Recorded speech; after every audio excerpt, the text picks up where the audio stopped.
Chapter 1 First Contact and Last Goodbyes. The hum of the engines thrummed through the walls of Zara Bennett's room aboard the Ascendant, a steady vibration that she swore was synchronized to the anxious beat of her heart. Her duffel bag lay open on the bed, clothes and personal items spilling out like a last-ditch rebellion against the inevitable. She shoved her favorite hoodie into the bag, but her hand lingered on the fabric. The deep blue hoodie had seen her through countless earthly adventures, midnight movie marathons with her friends, skateboarding at the local park, and stargazing from the old observatory on the hill. Now, as the stars themselves called her to a fate she didn't ask for, Zara felt a pang of regret. "Zara!" Her mother's voice, brisk and commanding as always, cut through her thoughts. Dr. Evelyn Bennett, Earth's leading xenolinguist and the face of humanity's first interstellar diplomatic mission, had a way of making every word sound like a decree. "We need to be in the observation deck in 10 minutes. Hurry up." "Coming," Zara called back, but she didn't move immediately. Instead, she glanced at her tablet lying on the desk. A message from Mia, her best friend, blinked on the screen. "Mia, don't forget us when you're meeting aliens or whatever. Send pics. Love ya." Zara's fingers hovered over the screen. What could she even say to that? "Sorry I'm leaving you behind. I'll try not to die in some wormhole." Instead, she simply typed, "I won't. Love you too." The door to her quarters slid open with a faint hiss, and Evelyn stepped in, dressed impeccably in her Federation-issued Navy jumpsuit.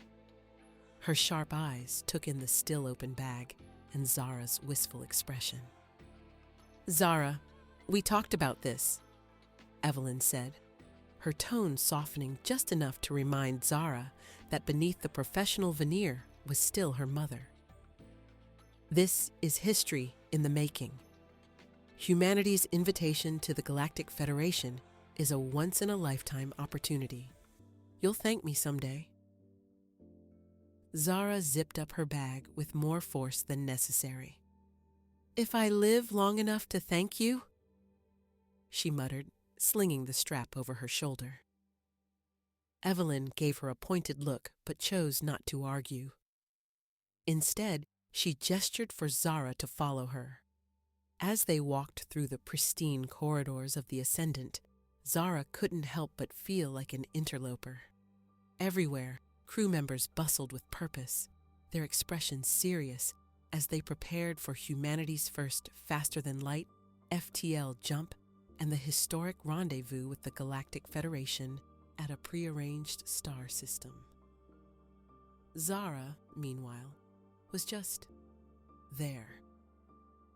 A teenage girl caught in the gravitational pull of her mother's ambition. The observation deck was packed with dignitaries, scientists, and military personnel, all gathered to witness the culmination of decades of research and negotiation.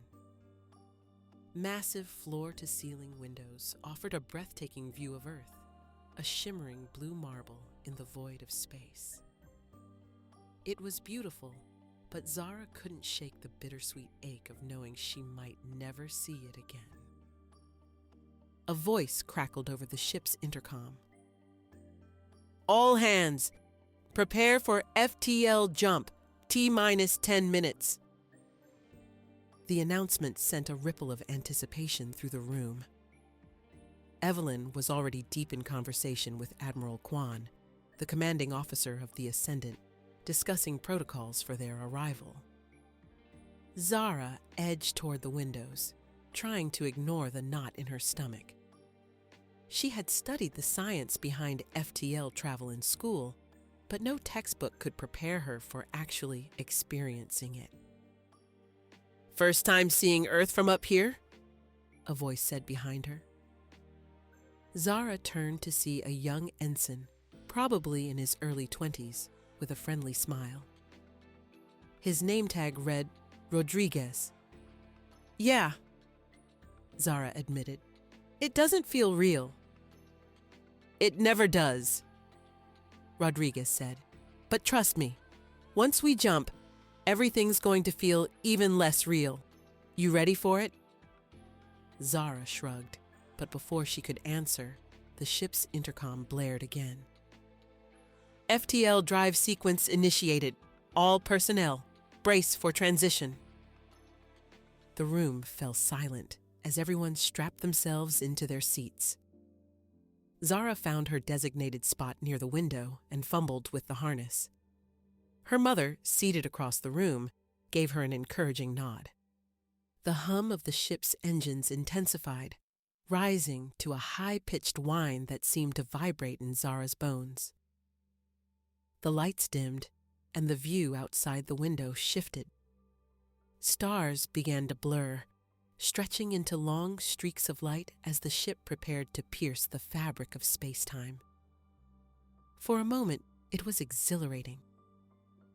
The anticipation, the beauty of the cosmos bending and warping around them, it was everything humanity had dreamed of when they first looked up at the stars. And then, something went wrong. A shudder ran through the ship, violent and unrelenting. Alarms blared, and Zara's harness dug painfully into her shoulders as she was jerked forward. The observation deck's windows flickered with chaotic flashes of light, the once elegant streaks of stars now a kaleidoscope of disarray. "What's happening?" someone shouted, but their voice was drowned out by the cacophony. Evelyn unbuckled her harness and rushed toward Admiral Kwan, her face pale but determined. "Admiral, what's going on?" "We're encountering an unexpected gravitational anomaly," Kwan replied, his voice tight. "It wasn't on the charts. FTL sequence is destabilizing." Zara's stomach lurched as the ship shuddered again, harder this time. She glanced around, panic clawing at her throat. Crew members scrambled to their stations, shouting technical jargon she couldn't follow. Suddenly, the ship's intercom crackled to life. It was the voice of Chief Engineer Malik. "Admiral, we're losing containment on the FTL core. If we don't stabilize it, the jump will collapse." "Suggestions?" Kwan barked. "Redirect auxiliary power to the stabilizers," Malik said. "But we need someone to manually recalibrate the subspace field generator. It's offline." "I'll go," Evelyn said without hesitation. Zara's eyes widened. "Mom, no!" "Zara, stay here," Evelyn said firmly, her expression leaving no room for argument. She turned to Rodriguez. "Take care of her." Rodriguez gave a curt nod as Evelyn hurried out of the room, following a group of engineers toward the engineering bay. Zara's heart pounded as the observation deck descended into chaos. She wanted to trust her mother, to believe that everything would be fine, but the terror in the crew members' faces told a different story. A sharp crackle drew her attention to a nearby console. The holographic interface flickered, displaying a stream of data Zara couldn't fully understand. But one line caught her eye. "Field destabilization at 78%. "What are you doing?" Rodriguez asked as Zara unbuckled her harness. "I can't just sit here," she said, her voice trembling but resolute. "I'm not useless." Rodriguez hesitated, then handed her a small datapad. "Fine, take this. If you're going to help, monitor the core's readings. If it goes above 85%, we're in serious trouble." Zara nodded, clutching the datapad like a lifeline. The numbers on the screen fluctuated wildly, each spike sending her pulse racing. She focused on the task, trying to push down the rising tide of fear. Minutes stretched into eternity as the ship continued to shudder. Then a voice came through the intercom. Evelyn's voice, strained but determined. Stabilizers realigned, bringing subspace field generator back online. The datapad in Zara's hands beeped, and the readings began to level out. Relief surged through her, but it was short-lived. Another alarm blared, and the datapad displayed a new warning. Core overload imminent. "Mom!" Zara shouted into the chaos. "The core! We see it!" Evelyn's voice replied. "We're working on it!" Another violent jolt rocked the ship, throwing Zara to the floor. The datapad skittered out of her grasp.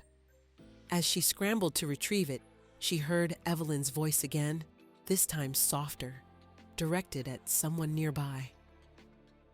"If this doesn't work, tell Zara I'm proud of her." The words hit Zara like a punch to the gut. "No! Don't you dare!" Before she could finish, the ship's engines roared, drowning out all other sound. The observation deck's windows flashed white, blindingly bright, as the Ascendant surged forward. And then, silence. When Zara opened her eyes, the observation deck was bathed in an eerie calm. The windows showed a breathtaking view of an unfamiliar star system, a brilliant nebula swirling in hues of violet and gold. The alarms had ceased, and the ship's vibrations were gone. "Did we make it?" someone whispered. Rodriguez helped Zara to her feet, his expression grim but relieved. "I think so." Zara's legs felt like jelly as she scanned the room. Her mother wasn't there. "Mom?" she whispered, her voice barely audible. Before panic could take hold, the intercom crackled to life. Evelyn's voice came through, tired but alive. "Mission accomplished. Welcome to the Galactic Federation." Zara sank into a nearby seat, tears streaming down her face. Relief, exhaustion, and the weight of the unknown collided within her. First contact was just beginning, and already it felt like she had lived a lifetime. She glanced out the window at the alien starscape, the vast unknown stretching out before her. Somewhere out there were answers about the Federation, about their place in the cosmos, and about who she was becoming, and Zara was ready to find them. Chapter 2: A Million Voices, One Chance. The sight outside the Ascendant's observation windows stole Zara's breath. The Galactic Diplomatic Hub, officially called the Concordia Station, was nothing like the sterile, utilitarian designs of human space infrastructure. Instead, it was a sprawling, gleaming metropolis suspended in the void, its structure an intricate web of glowing filaments, layered domes, and floating platforms that shimmered in hues of silver, blue, and green. Ships of every conceivable shape and size buzzed around it like a living galaxy in miniature. Some were sleek and arrow-shaped, others bulbous and irregular, but all pulsed with the unmistakable aura of advanced alien technology. "Welcome to Concordia," Admiral Kwan announced over the intercom, his voice tinged with pride and relief. "All hands, prepare for docking procedures. Diplomatic envoy to assemble in the main shuttle bay." The announcement jolted Zara out of her awe. She pressed her nose against the window, eyes scanning for any familiar pattern amidst the chaos of alien vessels. Each one was a new piece of art. Organic ships that seemed to breathe, crystalline crafts refracting starlight like prisms, and massive Leviathan-like vessels that dwarfed the Ascendant. The scene should have been overwhelming, but for Zara, it was exhilarating. For the first time since being dragged onto the ship, she felt a spark of excitement instead of dread. Down in the shuttle bay, the diplomatic team bustled with last-minute preparations. Zara hung back near the edge of the room, watching her mother. Dr. Evelyn Bennett was the picture of composure in her tailored Navy jumpsuit, surrounded by advisors as she reviewed the protocols for humanity's first meeting with the Galactic Council. Her calm demeanor didn't falter, even as an assistant ran up to inform her of a scheduling adjustment. Zara couldn't help but feel a pang of admiration. Her mother had fought tooth and nail for humanity to be part of this moment, navigating years of political squabbling and scientific hurdles. Yet there she stood, as poised as ever. "I can't believe we're actually here," Zara muttered under her breath. "Neither can half the crew," said a familiar voice. Zara turned to see Ensign Rodriguez approaching, his expression a mix of curiosity and amusement. "You know, some people would kill for a chance to be in your shoes. They can have them," Zara said dryly. "I didn't exactly sign up for this." Rodriguez chuckled. "Well, try not to look too miserable. This is history in the making." Before Zara could respond, the shuttle bay doors slid open with a hiss. The air shifted, carrying with it a faint tang of ozone and something distinctly alien. A new delegation had arrived. The transition from the Ascendant to Concordia Station was seamless, though Zara barely remembered the shuttle ride. Her focus was consumed by the station itself. The docking terminal they entered was bustling with life, a sensory overload of sound, light, and motion. Alien beings of every shape and size moved through the space, their conversations a symphony of languages Zara couldn't begin to decipher. Towering bipeds with translucent skin glided past, their heads adorned with bioluminescent fronds. Compact, beetle-like creatures scurried beneath them, carrying intricate bundles of equipment. One species appeared to be an array of floating orbs connected by crackling energy threads, their movement accompanied by harmonic hums. Zara's eyes widened as she took it all in. Humanity was no longer alone. "Stick close to me," Evelyn said, her voice low but firm. "This isn't the place for wandering off." "Got it," Zara replied, though her gaze kept drifting toward the mesmerizing chaos around her. The human delegation was escorted to a staging area near the central hub, where a vast holographic map displayed the station's layout. The Galactic Council chamber, a massive dome located at the heart of Concordia, was their final destination. For now, though, Zara found herself standing off to the side while Evelyn and the others began the tedious work of coordinating their schedule with the Council's representatives. It didn't take long for Zara's curiosity to get the better of her.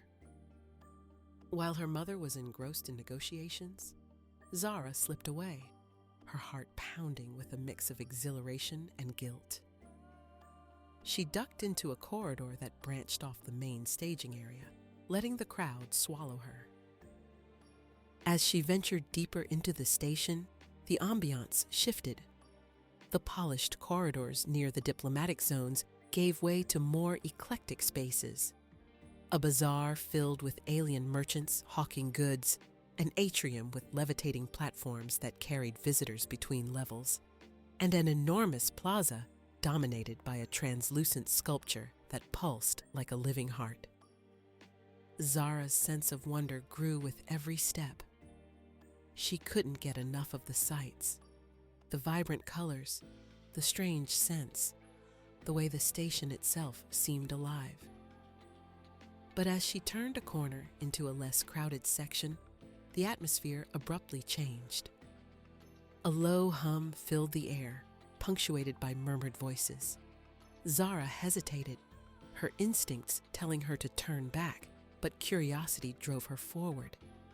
She followed the sound to an open space nestled between two towering conduits. A crowd had gathered, dozens, maybe hundreds of beings, their forms shrouded in shadow. At the center of the gathering was a makeshift podium where a speaker addressed the crowd in a voice amplified by a glowing device. The speaker was tall and imposing, their angular features framed by a cloak that shimmered like liquid metal. They gestured passionately as they spoke, their words translated into multiple languages by hovering drones. "And yet, the humans are welcomed as equals," the speaker declared, their tone dripping with disdain. "A species barely out of their cradle, wielding weapons of destruction before understanding the consequences of their actions. Is this who we want among us?" The crowd murmured in agreement, their voices rising in a wave of discontent. Zara's stomach twisted. This wasn't just any gathering. It was a rally against humanity's inclusion in the Federation. She glanced around, suddenly hyper-aware of how out of place she was. Her human features marked her as an outsider, and if anyone noticed her, the situation could turn dangerous fast. As the speaker continued their tirade, Zara tried to back away, but the crowd was too dense. Panic prickled at the edges of her thoughts. She spotted an exit across the plaza and began edging toward it, keeping her head down. She didn't make it far. A sharp voice rang out from the podium. "You there! Stop!" The crowd turned as one, their collective gaze locking onto Zara. Her breath caught in her throat. "You've wandered into the wrong place, human," the speaker said, their eyes narrowing. "Or perhaps you're here to spy on us." Zara forced herself to stand her ground, even as her legs trembled. "I'm not spying," she said, her voice steadier than she felt. "I just got lost." "Lost?" The speaker's lips curled into a sneer. "How convenient." The crowd began to close in, their murmurs growing louder. Zara's heart raced as she searched for an escape route. She considered revealing her identity, telling them she was part of the diplomatic mission. But the idea felt like lighting a match in a room full of gasoline. Before she could decide, a figure stepped forward from the shadows. It was a young alien, their features delicate and bird-like, with iridescent feathers that shimmered with each movement. They raised a hand, silencing the crowd. "Enough," the newcomer said. Their voice was calm but authoritative. "This human is clearly no threat. Let her go." The speaker bristled. "And who are you to make such decisions?"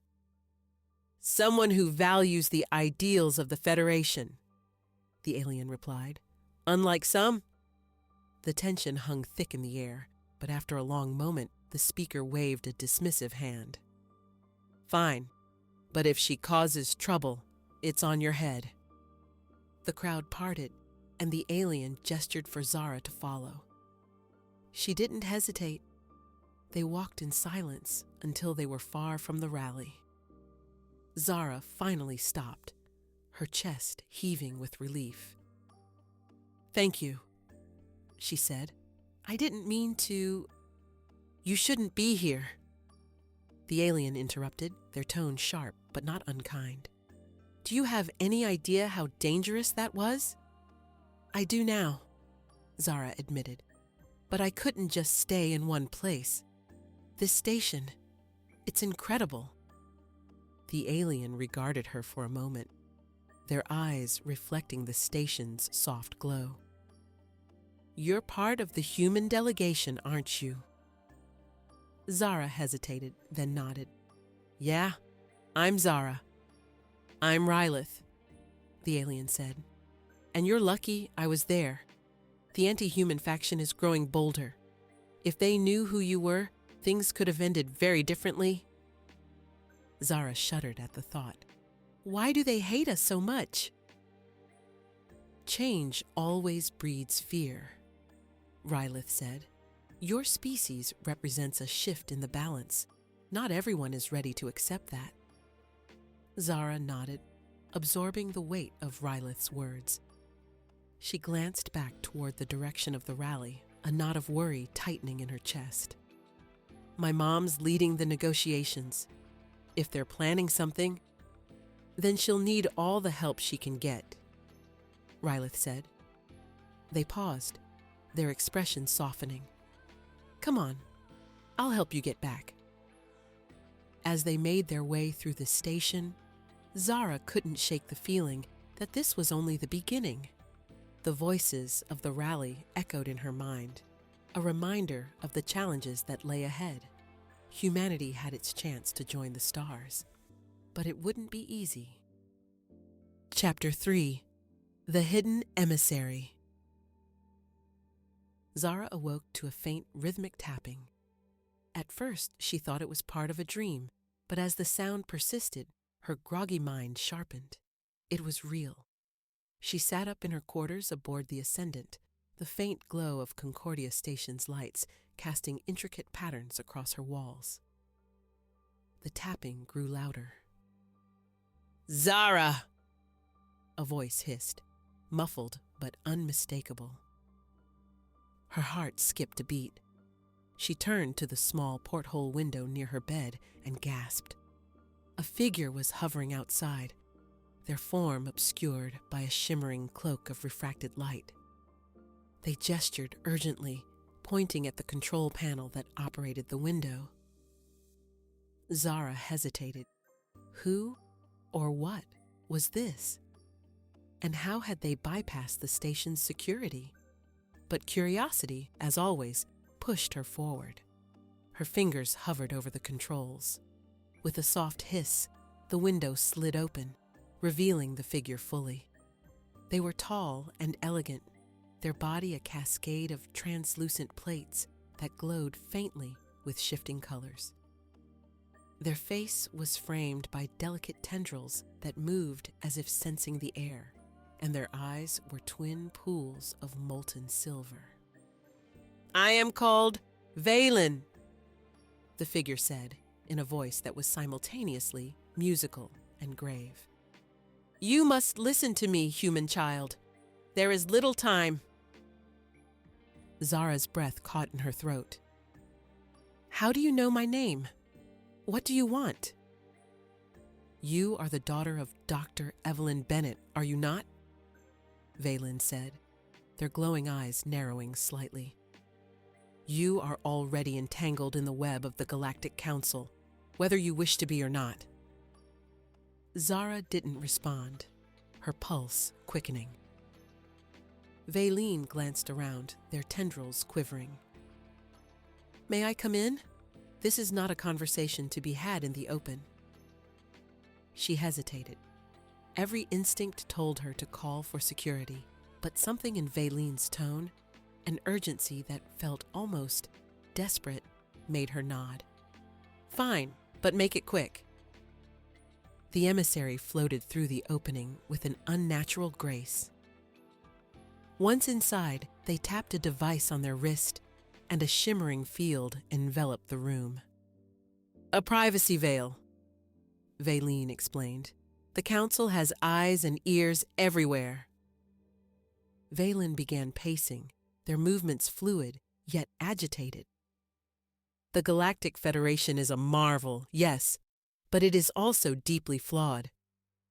It is held together by fragile alliances, unspoken grudges, and power plays that often threaten its very existence. Okay, Zara said cautiously, crossing her arms. What does that have to do with me? Valen stopped and fixed her with their piercing gaze. The Council will vote tomorrow on whether humanity is granted membership in the Federation. Officially, your species meets the criteria. But there are those who fear what humanity represents, your potential for both greatness and destruction. They will stop at nothing to sway the vote. Zara frowned. My mom's handling that, isn't she? She's been working on this for years? Your mother's efforts are formidable, Valine admitted, but she does not see the full picture. There are forces at work that she cannot anticipate. Forces that would rather see humanity erased than elevated.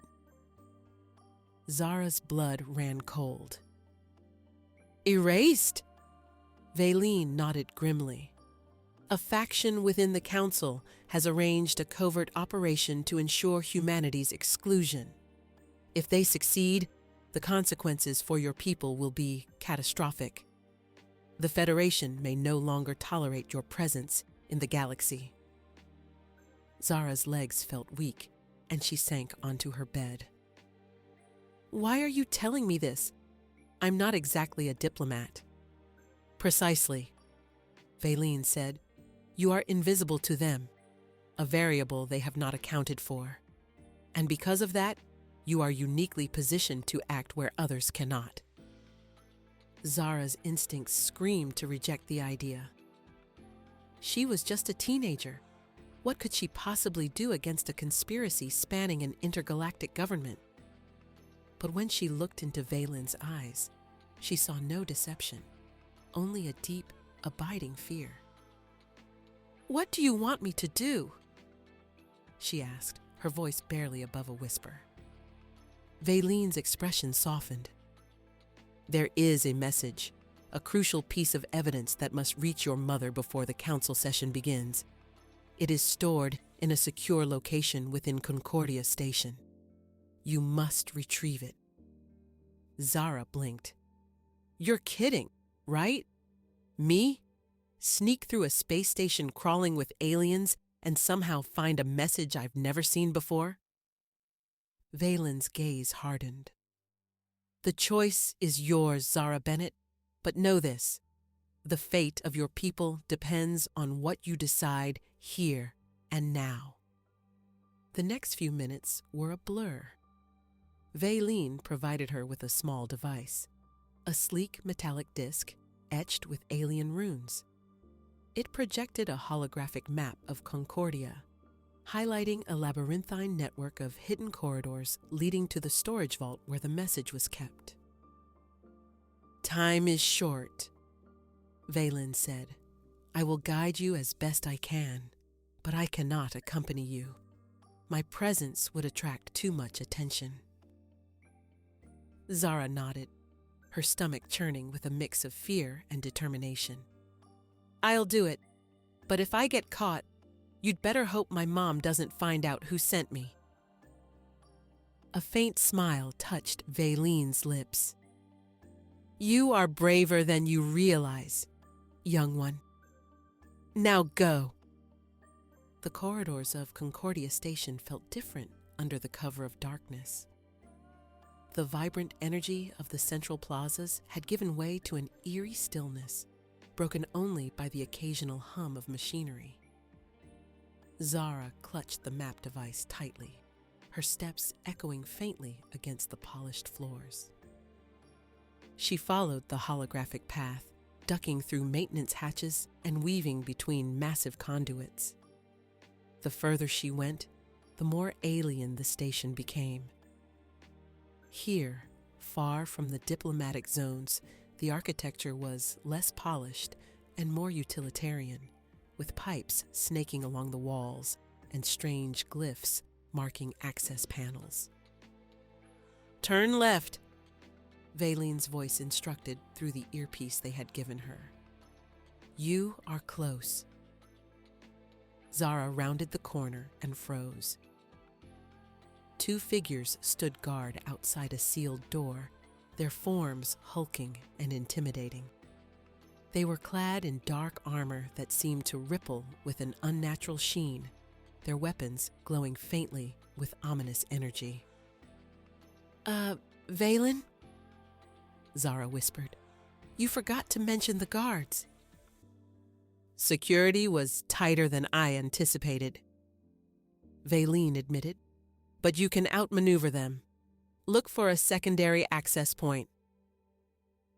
Zara scanned the corridor and spotted a ventilation shaft high on the wall. It was narrow, but she thought she could squeeze through.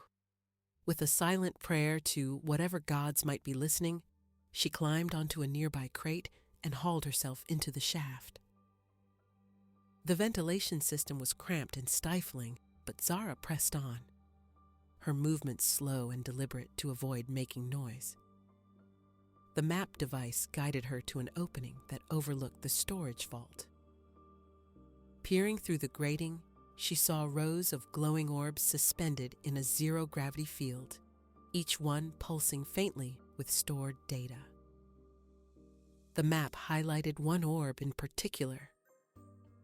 Zara swallowed hard. It was positioned near the center of the room, surrounded by a tangle of security beams. "Great," she muttered, because this wasn't hard enough already. "Use the disruptor," Valine's voice reminded her. "It will temporarily disable the beams." Zara retrieved the small device Valine had given her and aimed it at the beams. With a soft hum, the disruptor emitted a wave of energy that caused the beams to flicker and vanish. She didn't wait for them to reinitialize. Dropping down from the vent, she landed with a soft thud and darted toward the targeted orb. Her hands shook as she reached for it, the orb warm and smooth against her palms. But just as she lifted it free, an alarm blared. "Move, Zara!" Valine's voice shouted. Chaos erupted. The guards burst into the room, their weapons crackling to life. Zara sprinted toward the nearest exit, clutching the orb tightly. A shot sizzled past her, striking the wall and leaving a scorch mark. Her breath came in ragged gasps as she dove through a hatch, the sound of pursuit growing louder. "Left!"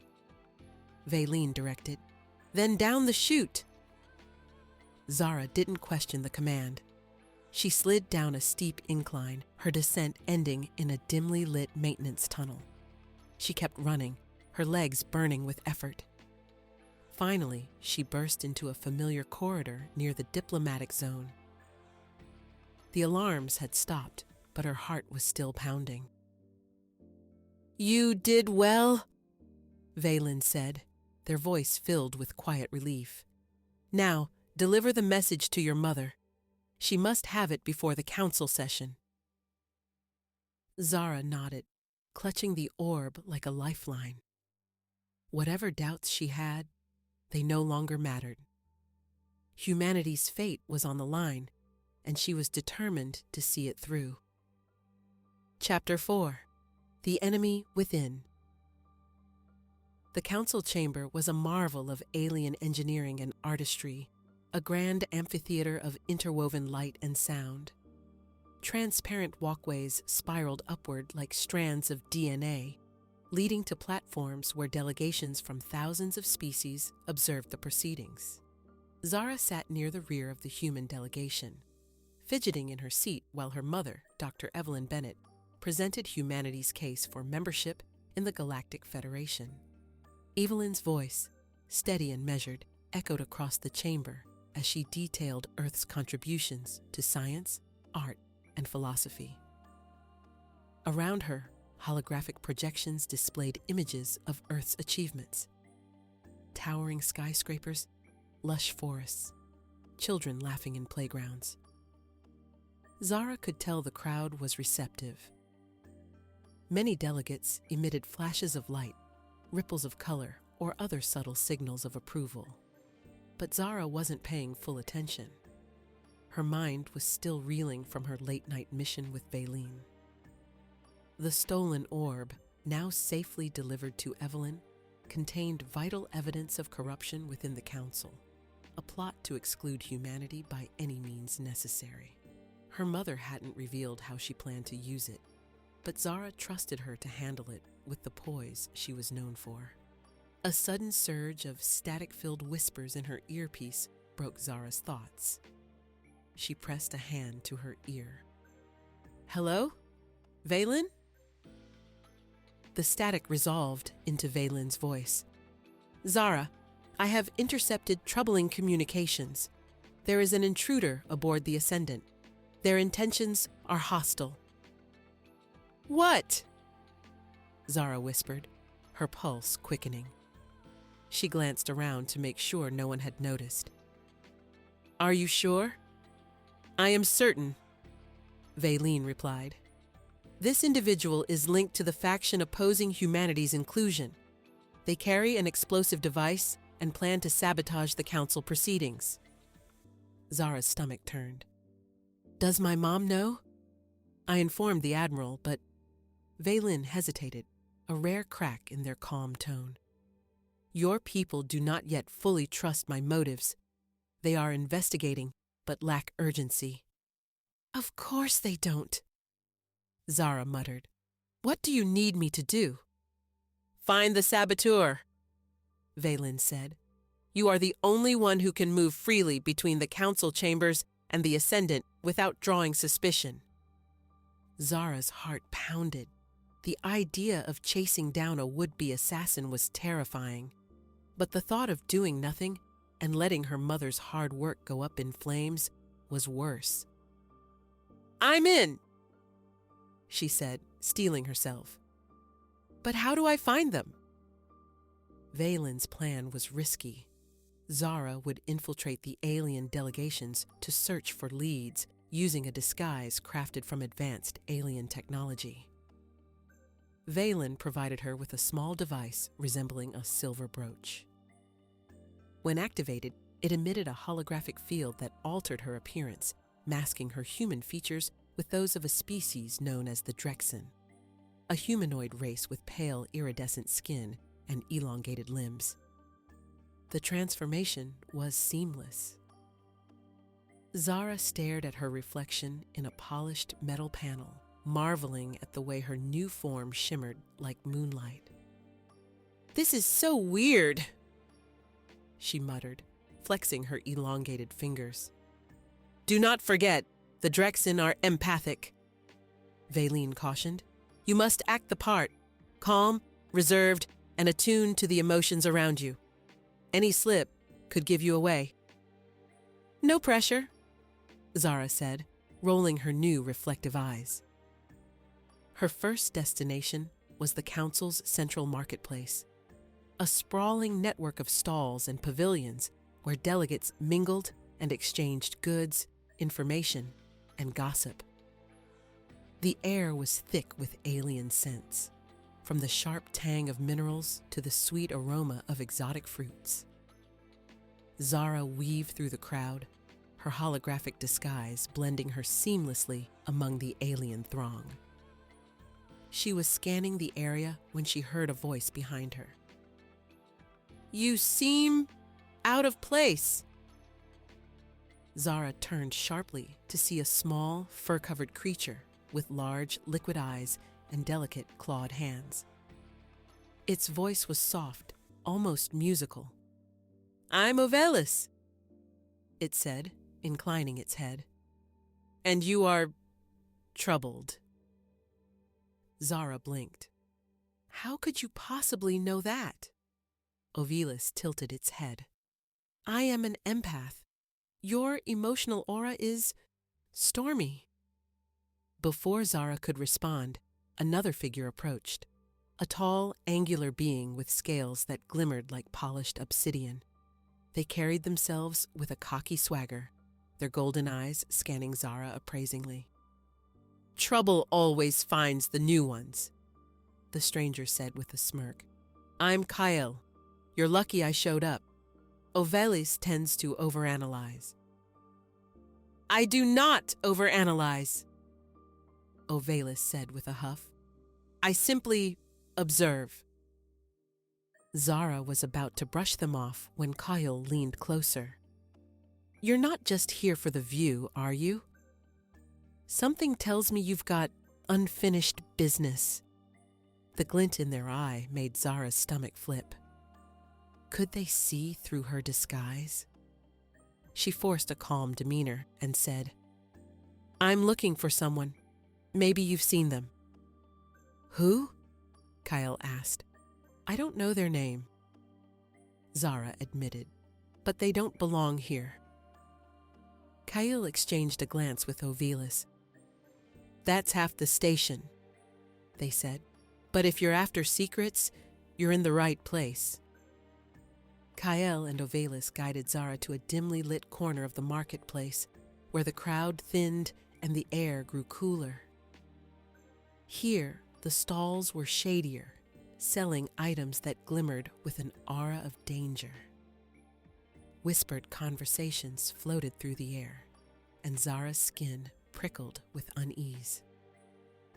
Stay close, Kyle said, leading the way to a small alcove. Inside, a holographic map flickered, showing a layout of the station.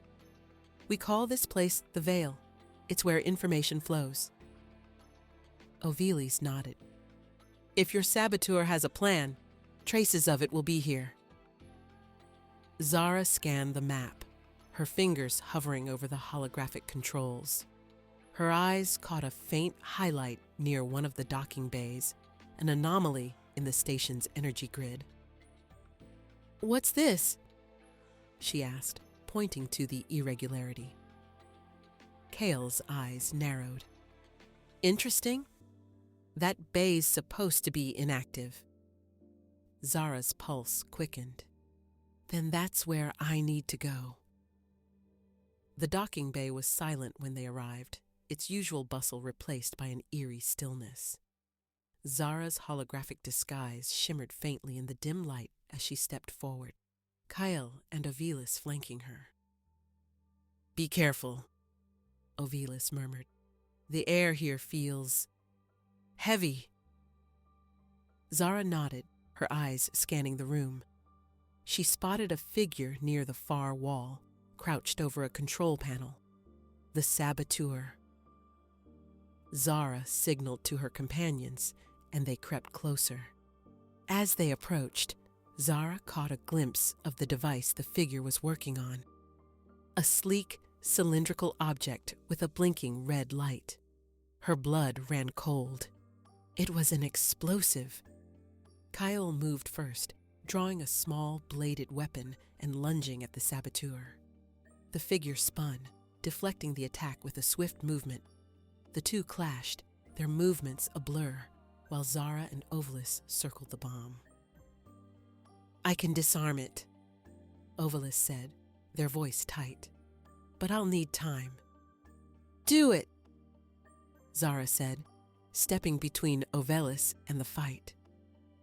She watched as Quail grappled with the saboteur, her heart pounding in her chest. Finally, Kale landed a decisive blow, sending the saboteur sprawling. They turned to Zara, grinning. Not bad for a day's work, huh?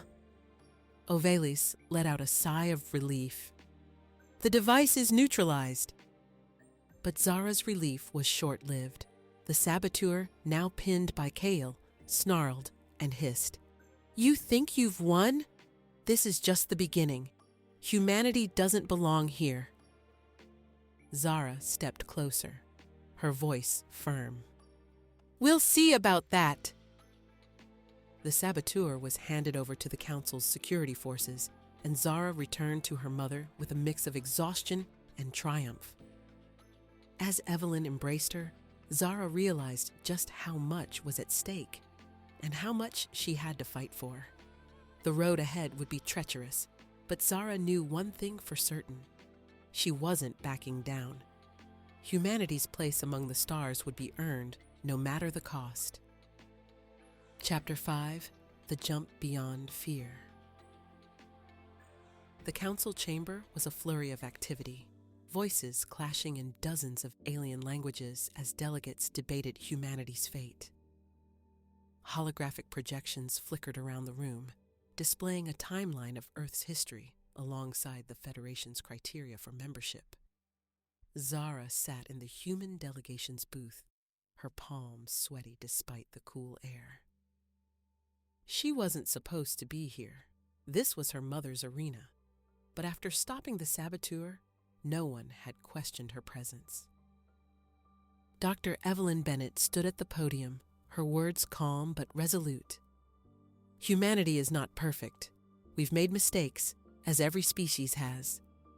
But we have also shown a capacity for growth, for innovation, and for unity in the face of adversity. That is why we stand here today, asking not for charity, but for the opportunity to prove ourselves. The amphitheater hummed with energy as Evelyn's words sank in. Zara couldn't tell if the reactions were positive or negative. The alien body language was too varied and strange to interpret. The only sound that mattered was the voice of the presiding counselor, an ancient being with a crystalline body that glimmered like a diamond under the chamber's lights. "Your words are noted, Dr. Bennett," the counselor said, their voice a harmonious blend of tones. "But words are not enough. The Federation's foundation is trust and action. And there are doubts that humanity can uphold our principles." Evelyn straightened, her face unreadable. "Then tell us how we can prove it." The answer came in the form of a star chart. A holographic map of the galaxy appeared, the swirling spiral arms dotted with blinking points of light. One star was marked in crimson, a system Zara had never seen before. "This is the Arkanis Rift," the counselor explained. "A region of space that has claimed countless lives. Its location is perilous, its anomalies unpredictable. No species has successfully navigated its heart." Murmurs rippled through the chamber. "The Arkanis Rift is not just a test of technological prowess," the counselor continued. "It is a test of character. To journey there is to face the unknown, to risk everything for the greater good. If humanity can succeed where others have failed, it will prove your readiness to join the Federation." Evelyn hesitated just for a moment. Zara, watching from the booth, saw the flicker of doubt in her mother's eyes. But then Evelyn nodded. "We accept." The mission was decided. The Ascendant would carry a joint delegation to the Arkanis Rift, led by Evelyn and a team of human and alien representatives. Zara, of course, wasn't supposed to be part of it. She was ordered to remain on Concordia, where she would be safe. She had no intention of staying behind. As the ship prepared to depart, Zara snuck aboard, using the same maintenance corridors she'd navigated during her earlier escapades. She knew she was taking a risk, but she couldn't let her mother face the unknown alone. By the time anyone realized she was there, the Ascendant was already en route, its FTL drive humming as it prepared to jump. The Arkanis Rift was unlike anything Zara had imagined. As the Ascendant emerged from FTL, the view through the observation windows was both breathtaking and terrifying. The rift was a swirling maelstrom of energy, its vivid colors, blues, purples, and fiery oranges, seeming to defy the laws of physics. Lightning-like arcs crackled through the void, and the ship's sensors blared with warnings of gravitational distortions and subspace turbulence. "We're holding steady for now," Admiral Kwan announced from the bridge. "But the closer we get to the core, the more unstable it'll become." Evelyn turned to the delegation, her voice calm but firm. "Remember, this mission is not just for humanity. It's for every species in this Federation. If we succeed, we prove that cooperation can overcome even the greatest challenges." Zara, hiding in an alcove near the observation deck, felt a surge of pride. Whatever happened, she knew her mother was the right person for this mission. The first disaster struck less than an hour later. As the ship approached a dense cluster of energy anomalies, the FTL drive began to falter. Lights flickered, and the ship shuddered violently. Zara clung to a support beam, her heart pounding as alarms blared. "Engineering! Report!" Quan barked over the intercom. "We've got a cascade failure in the subspace field generator," came the frantic reply. "If we don't stabilize it, we'll be torn apart." Evelyn was already moving. "I'm going to engineering," she said. "Quan, keep us steady." Zara hesitated for only a moment before following her mother. She stayed a few steps behind, ducking out of sight whenever Evelyn glanced back. When they reached engineering, the scene was chaos. Crew members scrambled to repair damaged systems, their movements frantic. "The FTL core is destabilizing," one engineer shouted. "We're losing containment." Evelyn stepped forward, her presence commanding.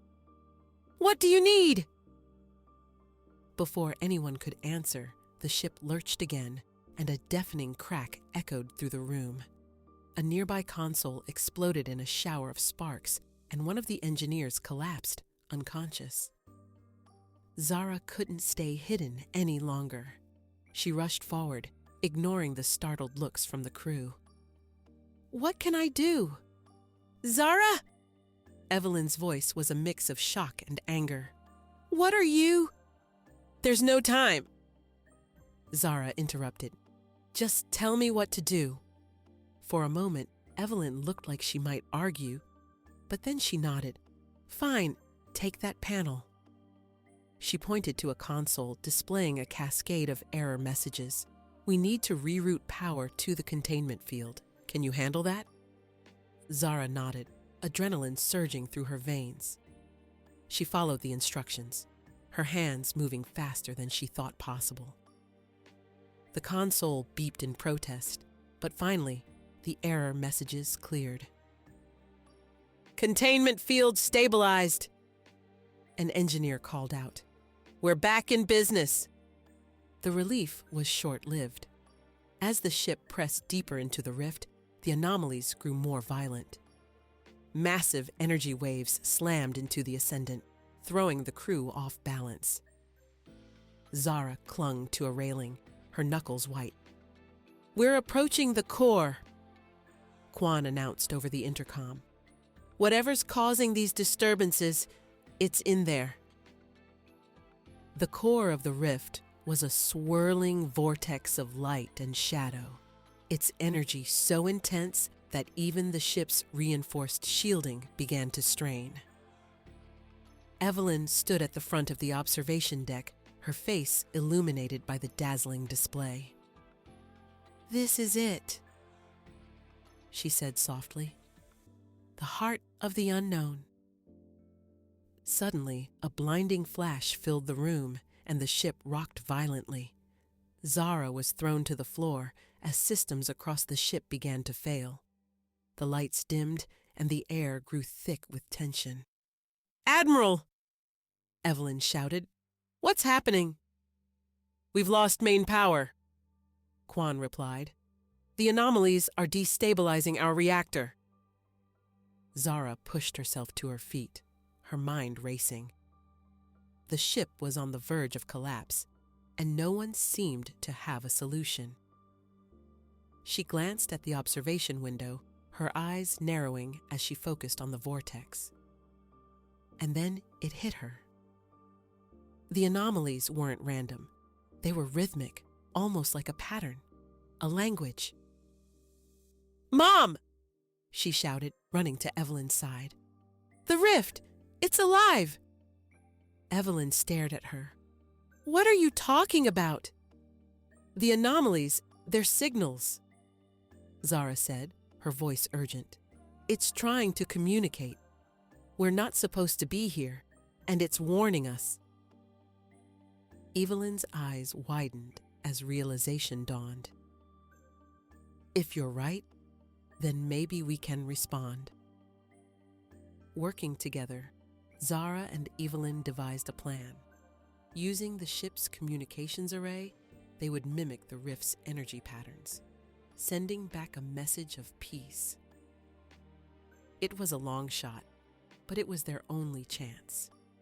As Zara worked the console, her hands trembling, Evelyn placed a reassuring hand on her shoulder. "You can do this, Zara!" Taking a deep breath, Zara activated the array. Waves of energy rippled out from the ship, matching the rift's rhythm. For a moment, nothing happened. Then, slowly, the anomalies began to subside. The vortex's chaotic swirls became calm, and the ship's systems flickered back to life. The rift had accepted them. When the Ascendant emerged from the Arkanis Rift, the crew erupted into cheers. Zara slumped into a seat, exhaustion washing over her. Evelyn sat beside her, pulling her into a tight embrace. "You saved us," Evelyn said, her voice filled with pride. "I don't know how, but you did." Zara smiled weakly. "I think we saved each other." Back on Concordia, the Council's decision was unanimous. Humanity had proven itself worthy of joining the Federation, not just through technological achievement, but through courage, adaptability, and a willingness to face the unknown.